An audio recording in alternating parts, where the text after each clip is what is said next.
નમસ્કાર, ન્યૂઝ 87માં હું દ્વૈત આપનું સ્વાગત કરું છું. ન્યૂઝની શરૂઆત કરીશું મુખ્ય સમાચારથી.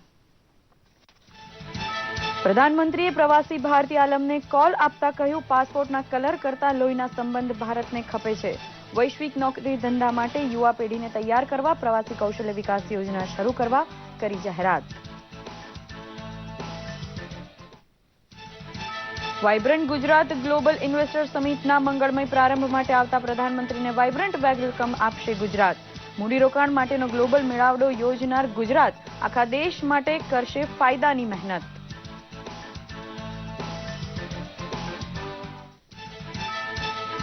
મુખ્યમંત્રી સાબરમતીના કિનારે ઇન્ટરનેશનલ કાઇટ ફેસ્ટિવલ ખુલ્લો મુકાતા હવે પતંગબાજીની મોજ ભરપૂર લૂંટશે ગુજરાત. ગુજરાતનો વિકાસ પતંગ વિશ્વ આકાશમાં રૂઆબદાર ઊંચાઈ સર કરશે તેવી વ્યક્ત કરી શ્રદ્ધા.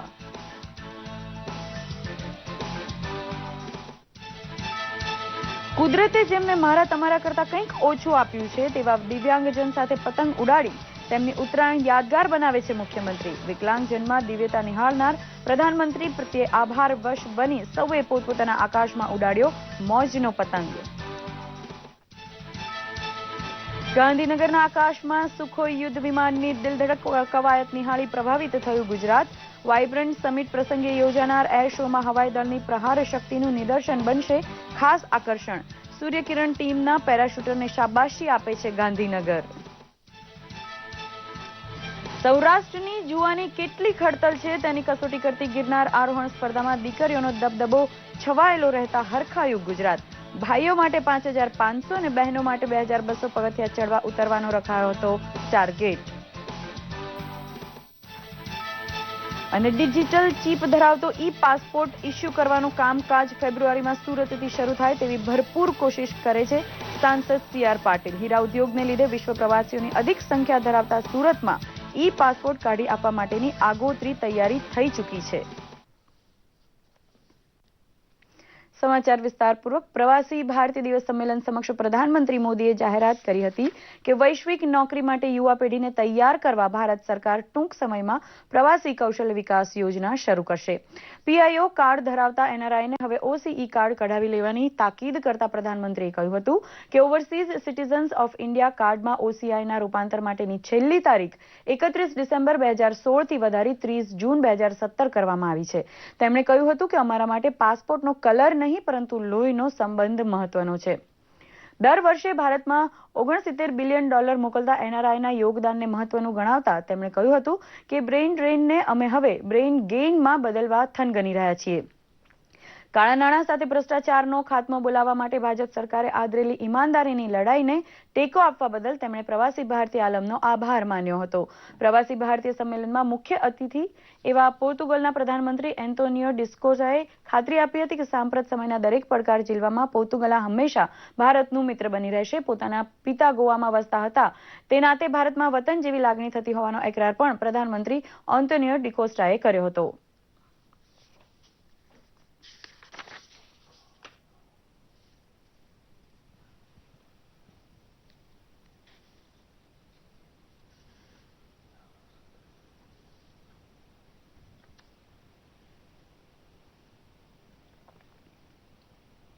Our response to the needs of the Indian nationals overseas is defined by accessibility, sensitivity, speed, and promptness.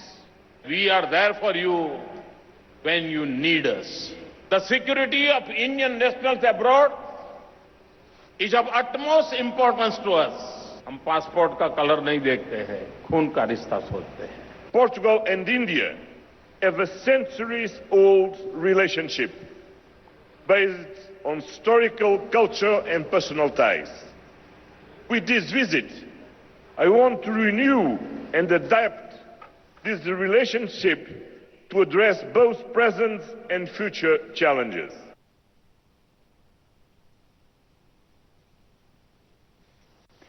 પ્રધાનમંત્રી નરેન્દ્ર મોદી 9મી જાન્યુઆરીથી ગુજરાતના 2 દિવસના મહેમાન બનશે. પ્રધાનમંત્રી પોતાના પ્રવાસ દરમિયાન જુદા જુદા કાર્યક્રમોમાં હાજરી આપવાની સાથોસાથ vibrant Gujarat global investor summit 2017નું ઉદ્ઘાટન કરશે. ત્યારે શું હશે 2 દિવસનો સંપૂર્ણ કાર્યક્રમ? જોઈએ અમારા ખાસ અહેવાલમાં. પ્રધાનમંત્રી નરેન્દ્ર મોદી ફરી એક વખત પોતાના હોમ સ્ટેટ ગુજરાતમાં પધારી રહ્યા છે. પ્રધાનમંત્રી મોદી વાઇબ્રન્ટ સમિટ 2017નું ઉદ્ઘાટન કરવા માટે ગુજરાતની 2 દિવસની મુલાકાતે આવી રહ્યા છે. પ્રધાનમંત્રી બન્યા બાદ બીજી વખત તેઓ ગુજરાતમાં તેઓ વાઇબ્રન્ટ સમિટનું ઉદ્ઘાટન કરવા આવી રહ્યા છે, જેને લઈને વહીવટી તંત્ર દ્વારા તમામ તૈયારીઓને આખરી ઓપ આપી દેવામાં આવ્યો છે. ત્યારે 2 દિવસની મુલાકાતના સમગ્ર કાર્યક્રમ પર એક નજર કરીએ. પ્રધાનમંત્રી નરેન્દ્ર મોદી 9મી જાન્યુઆરીએ અમદાવાદ એરપોર્ટ પર ઉતરાણ કરશે. ત્યારબાદ તેઓ એરપોર્ટથી ગાંધીનગર જવા રવાના થશે, જ્યાં તેઓ સાંજે 4 કલાકે ગાંધીનગર રેલવે સ્ટેશનના રીડેવલપમેન્ટ પ્રોજેક્ટનું ભૂમિપૂજન કરશે અને ત્યારબાદ તેઓ જાહેર સભાને સંબોધશે. 9वीं तारीख 9th को माननीय वड़ा प्रधान श्री इसका खातमुहूर्त करेंगे. तो गुजरात को और देश को और गांधीनगर को एक बहुत ही अमूल्यवान तोहफा मिलने वाला है. ત્યારબાદ પ્રધાનમંત્રી ગાંધીનગર ખાતે સાંજે 5 કલાકે ગ્લોબલ ટ્રેડ શોનું ઉદ્ઘાટન કરશે. હેલિપેડ ગ્રાઉન્ડમાં ટ્રેડ શોનું આયોજન કરવામાં આવ્યું છે, જ્યાં ડિફેન્સ, પાવર, ફાર્મા સેક્ટરનું એક્ઝિબિશન યોજવામાં આવશે. 9મી જાન્યુઆરીએ જ પ્રધાનમંત્રી મોદી સાંજે 6 કલાકે ગાંધીનગર ગિફ્ટ સિટીની મુલાકાત લેશે, જ્યાં તેઓ બોમ્બે સ્ટોક એક્સચેન્જના ઇન્ટરનેશનલ સેન્ટરનું ઉદ્ઘાટન કરશે. ત્યારબાદ સાંજે 7 કલાકે અમદાવાદના સાયન્સ સિટી ખાતે પ્રધાનમંત્રી Narendra Modi Nobel price exhibition પ્રદર્શનને ખુલ્લો મૂકશે અને જાણીતા વૈજ્ઞાનિકો સાથે વિચાર વિમર્શ પણ કરશે. 9 तारीख को ऑनरेबल प्राइम मिनिस्टर साहब के हाथ में ये एग्जीबिशन इनागुरेट होगा. इसमें 9 नोबेल लॉरेट इसमें पार्टिसिपेंट प्रेजेंट रहेंगे एंड बच्चों के साथ इंटरेक्शन करेंगे.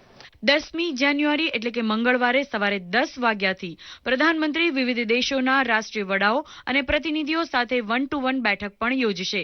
ત્યારબાદ બપોરે 2 કલાકે તેઓ 150 જેટલા વીવીઆઈપી સાથે ભોજન લેશે અને ત્યારબાદ બપોરે 3:30 કલાકે ગાંધીનગરના મહાત્મા મંદિર ખાતે પ્રધાનમંત્રી Narendra Modi vibrant Gujarat global investors summit 2017નું ઉદ્ઘાટન કરશે.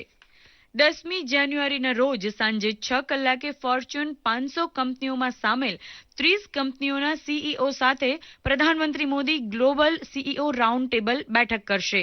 બ્યુરો રિપોર્ટ, દૂરદર્શન સમાચાર, અમદાવાદ. અમદાવાદમાં રિવરફ્રન્ટ ખાતે વિશ્વભરમાં ખ્યાતિ પામેલા ગુજરાતના આંતરરાષ્ટ્રીય પતંગ મહોત્સવનો આજથી પ્રારંભ થયો છે. 13મી જાન્યુઆરી સુધી ચાલનારા પતંગ મહોત્સવને રાજ્યપાલ ઓપી કોહલી અને મુખ્યમંત્રી વિજય રૂપાણીએ ખુલ્લો મૂક્યો હતો. પતંગ મહોત્સવમાં 31 દેશના 114 અને ભારતના 8થી વધુ રાજ્યોના 51 અને મળીને 160થી વધુ પતંગબાજો ભાગ લેવા ગુજરાત આવ્યા છે.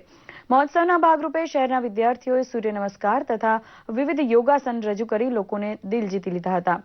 મુખ્યમંત્રી વિજય રૂપાણીએ આ પ્રસંગે કહ્યું હતું કે સામાજિક સમરસતા અને સૌહાર્દનો ઉત્તરાયણ જેવો ઉત્સવ ગુજરાતની સાંસ્કૃતિક ઓળખ બની ચૂક્યો છે. ત્યારે વાઇબ્રન્ટ સમિટ અને પતંગ ઉત્સવ એકબીજાના પર્યાય બનતા જાય છે. कि बरसों से आदरणीय प्रधानमंत्री मोदी जी ने एक काइट फेस्टिवल सातत्यपूर्ण बरसों से एक गुजरात में किया. इसके कारण अब गुजरात पूरे ग्लोबल, पूरे वर्ल्ड में काइट फेस्टिवल के एक डेस्टिनेशन बन गया है और बरसों से विदेश से बहुत सारे डेलीगेशन काइट फेस्टिवल में आते हैं. देश के विभिन्न राज्यों से डेलीगेशन आते हैं और काइट फेस्टिवल में ये सब भाग लेते हुए गुजरात ए फेस्टिवल टूरिज्म ए डेवलप हुआ है. મુખ્યમંત્રી વિજય રૂપાણીએ દિવ્યાંગજનો સાથે પણ પતંગ ચગાવવાની મજા માણી. તેમની ઉત્તરાયણને યાદગાર બનાવી હતી. દિવ્યાંગજનો માટે યોજાયેલા પતંગ મહોત્સવનો પ્રારંભ કરાવતા મુખ્યમંત્રીએ દિવ્યાંગજનો દ્વારા રજૂ કરાયેલા સ્વચ્છ ભારત અભિયાનને પણ માણ્યો હતો તેમજ દિવ્યાંગજનોના સામાયિકનું પણ વિમોચન કર્યું હતું. મુખ્યમંત્રીએ જણાવ્યું હતું કે દિવ્યાંગ શબ્દ પ્રધાનમંત્રી નરેન્દ્ર મોદીએ સર્વપ્રથમ આપ્યો છે ત્યારે તેને સાર્થક કરવા રાજ્ય સરકાર કટિબદ્ધ છે. દિવ્યાંગ વ્યક્તિ માટેનો દાખલા હવેથી આજીવન માટે મળશે તેમજ એસટીમાં મુસાફરી માટેના પાસ પણ દિવ્યાંગજનોને એક જ વારમાં આજીવન માટે મળશે. દિવ્યાંગજનોના શિક્ષણ, આરોગ્ય, વીમા અને રોજગાર સહિતની તમામ જવાબદારી રાજ્ય સરકાર હવેથી પૂરી તાકાતથી આગળ ધપાવી રહી છે.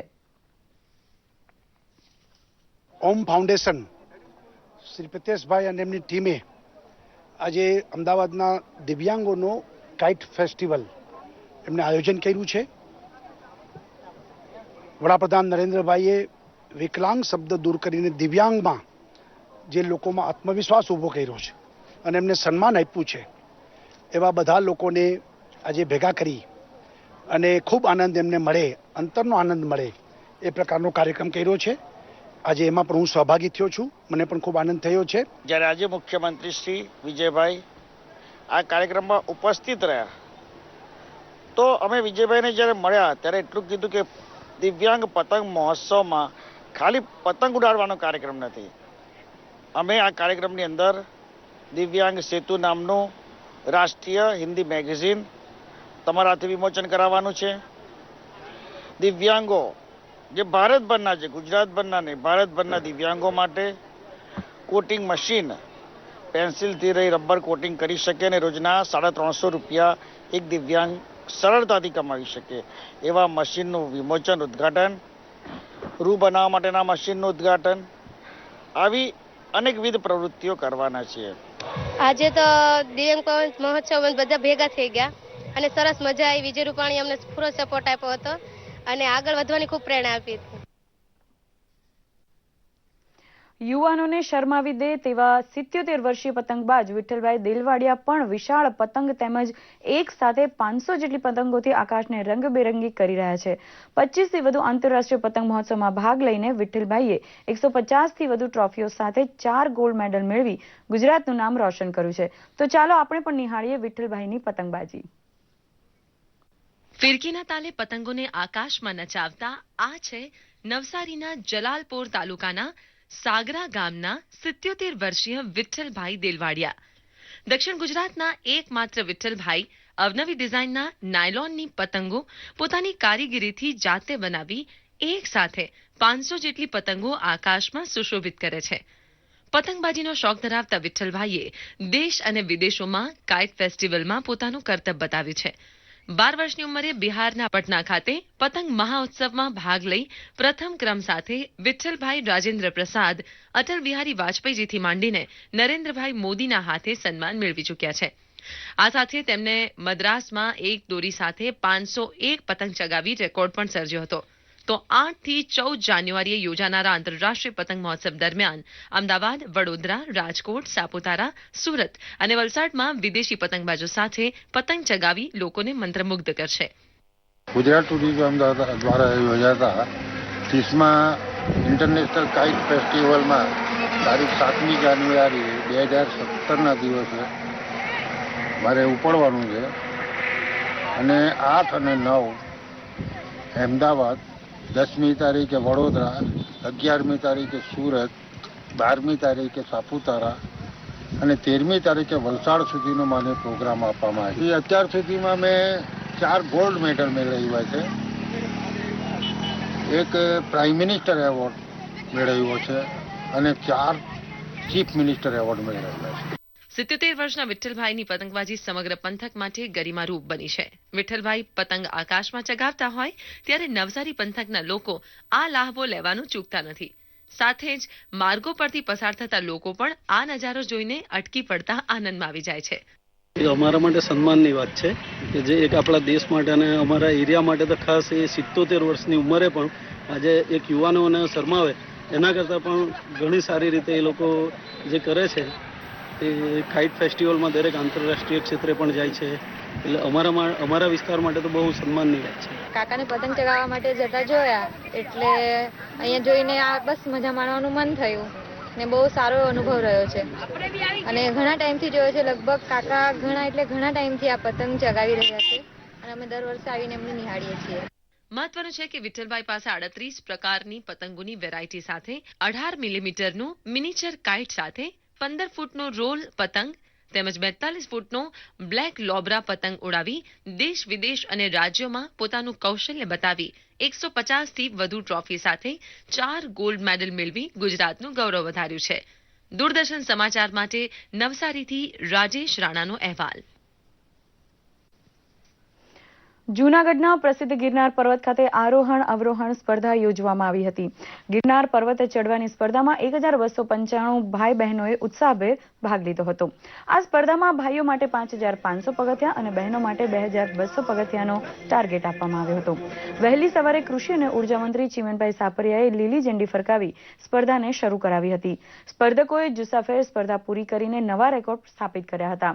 ભાઈઓમાં ચૌહાણ રાજેશે 58 મિનિટ 17 સેકન્ડમાં તેમજ બહેનોમાં ગોહિલ ગીતાએ 42 મિનિટ 6 સેકન્ડમાં સ્પર્ધા પૂરી કરી હતી. સ્પર્ધકોને મોમેન્ટો પ્રમાણપત્ર તથા રોકડ પુરસ્કાર એનાયત કરીને પ્રોત્સાહિત કરવામાં આવ્યા હતા. 16 જિલ્લાના 1295 જેટલા વિદ્યાર્થી ભાઈ બહેનોએ ભાગ લીધો. 131 જેટલી ટીમ એમાં ભાગ લીધો છે. આ સ્પર્ધા 1971 થી સ્ટાર્ટ કરવામાં આવી છે અને આ 32મા વર્ષે આ સ્પર્ધા થઈ રહી છે અને ખૂબ આનંદ અને ઉત્સાહથી આ સ્પર્ધાની અંદર સ્પર્ધકોએ ભાગ લીધો છે. હું છેલ્લા 3 વર્ષથી આ ગિરનાર સ્પર્ધામાં વિનર થાઉં છું અને આ 2017માં પણ વિનર થયો છું એટલે ખૂબ આનંદ છે.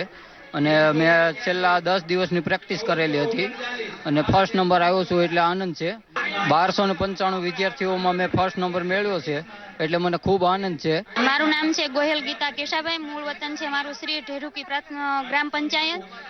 અહીંયા ગિરનારમાં અમે 9 દિવસ પ્રેક્ટિસ કરેલ છે અને એનું ફળ અમને મળેલ છે. 2200 પગથિયા હોય છે એ મારે 42 મિનિટ ને 6 સેકન્ડમાં મેં પૂર્ણ કરેલ છે અને આના માટે હજી બી ઓછો ટાઈમ આવે એના માટે અમે પ્રયત્ન કરતા રહીશું.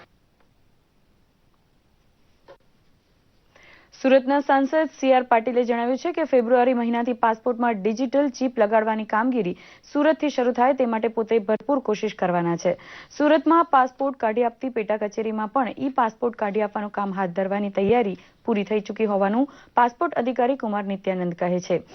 વિશ્વના અનેક દેશમાં અવારનવાર જવાનું બને છે તેવા સંજય અમીનનો પણ અભિપ્રાય છે કે દેશ બહાર કોઈ સ્થળે નાગરિકનું અપમૃત્યુ થાય ત્યારે ડિજિટલ ચિપમાં સંગ્રહ થયેલ ડેટાના આધારે તેની ઓળખ સંભવ બને છે. માટે પાસપોર્ટ શરૂ કરવા બદલ મોદી સરકારની પીઠ થાબડવી જોઈએ. જે નરેન્દ્ર મોદી સાહેબનો ડિજિટલ ભારત બનાવવાની વાત છે એમાં ડિજિટલ પાસપોર્ટ ઇસ્યુ કરવા માટે ફેબ્રુઆરીથી દરેક પાસપોર્ટ ધારકોને ડિજિટલ પાસપોર્ટ આપવાનું નક્કી કર્યું છે. મને લાગે છે કે બહુ મોટી પહેલ છે. આપણે જ્યારે પાસપોર્ટ લઈને અલગ અલગ દેશોમાં જ્યારે પ્રવાસે જઈએ છીએ ત્યારે બીજા દેશોના સરખામણીમાં આપણે થોડા પાછળ હોઈએ એવું લાગે છે. પરંતુ આપણે હવે ગૌરવ સાથે કોઈપણ જાતની મુશ્કેલી વગર અને કોઈપણ જાતની કનડગત વગર ડિજિટલ પાસપોર્ટ હોવાને કારણે તમામ માહિતી ડિજિટલ થઈ જવાને કારણે આપણા પ્રવાસની અંદર આપણે કોઈ તકલીફ ન પડે એની સંપૂર્ણ કાળજી લઈને मोदी साहब आ कार्यक्रम ने आखिरी रूप आप्યું છે. पासपोर्ट में नीचे एक रीडिंग के लिए लाइन लगी होती है जिसको कोई मशीन रीड कर लेता है और वो इन्फॉर्मेशन अपने आप पासपोर्ट उनकी मशीन पे आ जाता है. कई बार क्या होता है कि उसमें टेम्परिंग की पॉसिबिलिटी बनती है. उसको दूर करने के लिए कई कंट्रीज ने ऑलरेडी कंपलसरी कर दिया है ई पासपोर्ट्स. अभी कई कंट्रीज में शुरू नहीं हुआ है. इंडिया भी इस दिशा में आगे जा रही है और आने वाले दिनों में हम जल्दी ही ई पासपोर्ट ही सबको देने जा रहे हैं. ई पासपोर्ट होगा क्या, सेम बुकलेट्स होंगे, इसी के अंदर एक चिप होगा जिसपे जो पर्सनल पर्टिकुलर्स हैं सभी इंडिविजुअल के वो उस पर आ जाएंगे. तो इसमें टेम्परिंग की जो संभावना कोई भी संभावना नहीं हो जाएगी. हालांकि आजकल सिक्योरिटी मेजर्स से पासपोर्ट बहुत सिक्योर्ड हो गए हैं और इनको किसी तरह से डुप्लीकेट करना लगभग असंभव सा है. लेकिन ई पासपोर्ट आने के बाद कोई पॉसिबिलिटी नहीं रहेगी किसी तरह के डुप्लीकेसी की या किसी तरह के टेम्परिंग की. विश्वना તમામ દેશો હાલ ડિજિટલ પાસપોર્ટ તરફ જઈ રહ્યા છે ત્યારે ભારત પણ આગામી ફેબ્રુઆરીથી ડિજિટલ ચિપ્સવાળા પાસપોર્ટ બનાવી રહ્યા છે, જે પ્રશંસનીય છે અને સારી બાબત છે. કેન્દ્ર શાસિત પ્રદેશ દમણમાં બર્ડ ફ્લૂના 2 સેમ્પલ પોઝિટિવ મળી આવતા સમગ્ર પંથકમાં મરઘી તથા ઈંડાના વેચાણ તથા હેરફેર ઉપર 30 દિવસ માટે પ્રતિબંધ મૂકી દેવામાં આવ્યો છે. નાની મોટી તમામ પ્રકારની મરઘીનો સંગ્રહ કરવા ઉપર પણ મનાઈ ફરમાવી દેવામાં આવી છે. તો બીજી બાજુ માંસ, મટન, ચિકનનો ધંધો કરતા વેપારીઓની દુકાન તથા ગોદામ સાથોસાથ માંસાહારી વાનગી પીરસતી હોટલનું કડક ચેકિંગ હાથ ધરવામાં આવ્યું છે. દમણની સરકારી હોસ્પિટલમાં આઇસોલેશન વોર્ડ ખોલી ત્યાં પૂરતી દવાનો જથ્થો તૈનાત રખાયો છે. મરઘીના સેમ્પલ પોઝિટિવ આવતા સતર્ક બની ચૂકેલા દમણ વહીવટી તંત્રને બર્ડ ફ્લૂની બીમારીવાળી કોઈ વ્યક્તિ હજુ મળી નથી.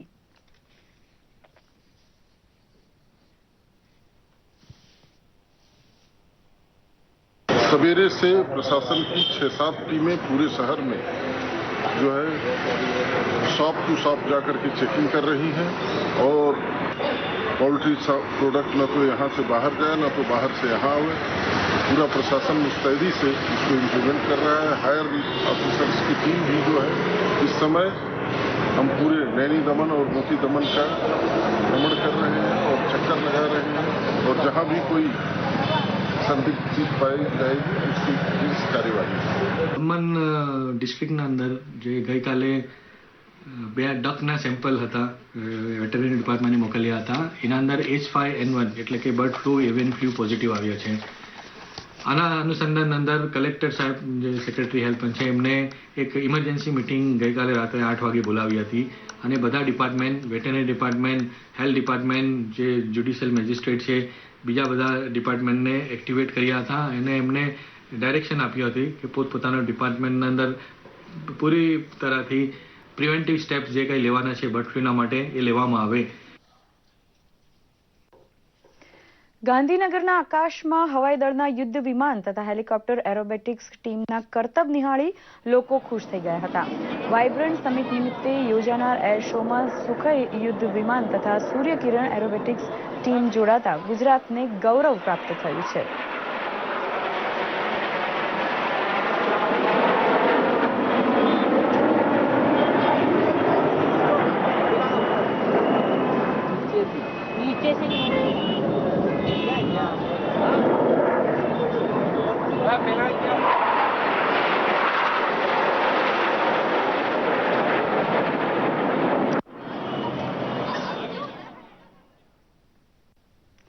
અને હવે જોઈએ ગુજરાતના કેટલાક સમાચારો સંક્ષિપ્તમાં.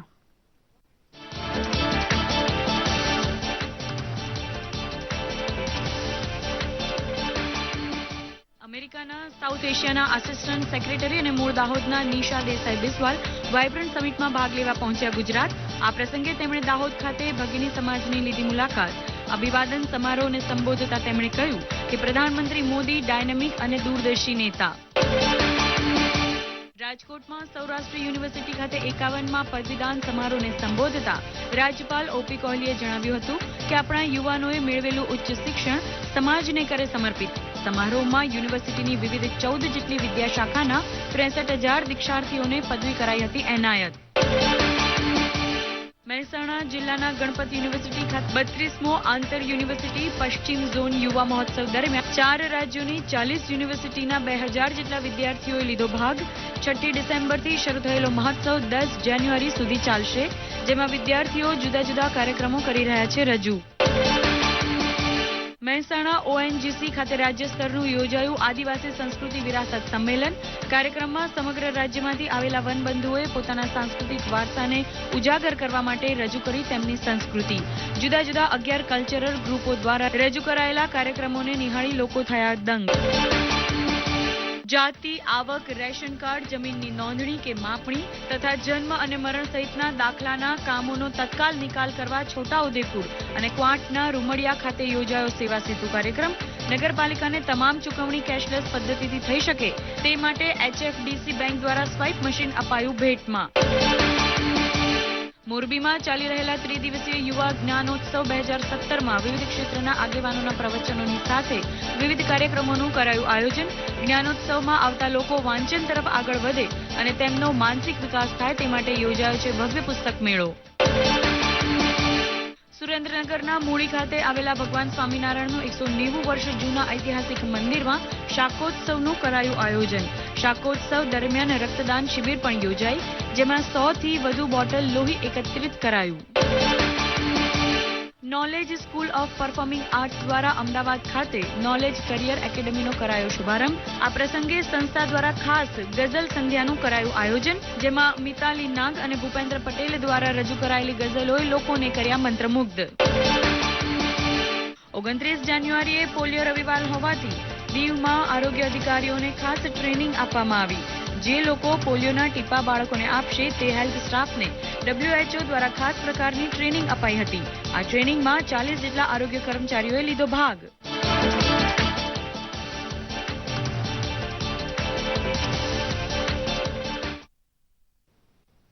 તો અત્યારે સમાચારમાંથી અમને રજા આપશો. નમસ્કાર.